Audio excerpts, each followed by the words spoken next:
Yay! I've had to set up a second GoFundMe in so many weeks, so that's absolutely marvellous. My computer, due to unforeseen events, has failed and then been taken to the computer shop, and the guy who's essentially repaired my computers for probably the last 20 years has had a look at it and made it run to a fashion on the brittle motherboard that's been water damaged at some stage. So previously I suspected my graphics card had suffered the same fate and replaced that, and now having had it have a full health checkup after 7 or 8 years of use, it is brittle as all hell, and the lanes in the memory are failing and various bits of it are stopping working in the way they should, basically. But it's reached the point where it's been downgraded to the point where it probably can't run my show efficiently.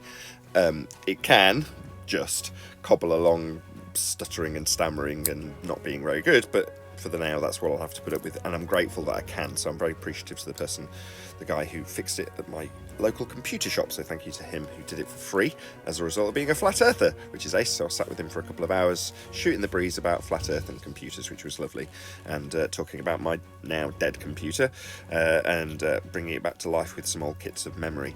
In the meantime, I've been looking at various different computers that are modern to replace it with. So when the computer was originally born, the one I have now, it was born out of brand spanking new top of the range components that existed at the time 8 years ago, and I spent as much as I possibly had on that computer, and it served me very well for the last 7 or 8 years, which is wonderful, albeit with lots of bits and bobs were being replaced, power supplies and hard drives, lots more storage added to keep the shows on, and so on and so forth. But the primary heart of the computer, which is the motherboard and CPU, is exactly as it was 8 years ago, but that's the bit that's inevitably died, so that's the bit that I'll be replacing. So I've been looking at various different components, which is from Intel and Ryzen respectively, and looking at what I can get, and I want to spec the thing to last another 8 years hopefully, along with a lot of the components that I already have, including power supplies, hard drives, and a case that I may or may not have to replace.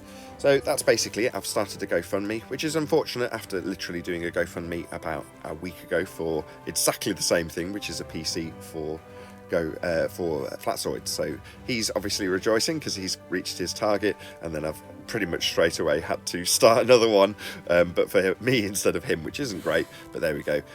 One of my patrons and all members also mentioned that a lot of you don't like GoFundMe, so this may very well be the last GoFundMe campaign that I run, as it's not exactly in favour, which I didn't know when I started it, but now it's started. Unfortunately, that's what I'm going to be using for this campaign, but I may transition to something if I do any future campaigns. But this is the video promoting that GoFundMe campaign, so please share it if you can't obviously contribute to it. If you do contribute it, make sure you set the tip amount to 0 and then put whatever you want to contribute. Massive shout out to all of you immediately contributed to the campaign, getting it over £100 within the first couple of hours, which is fantastic. So thank you very much to all of you. I'll send you out an email thanking you personally as well, so yeah, look out for that. And yeah, like I say, if you can't necessarily give towards the campaign, obviously that's fine. Please share it, smash it on Facebook or Twitter, and hopefully we'll get a PC into my possession that will keep the Flat Earth debate running for another 7 years plus. I've been Nathan Oakley. I'll see you all in the next video.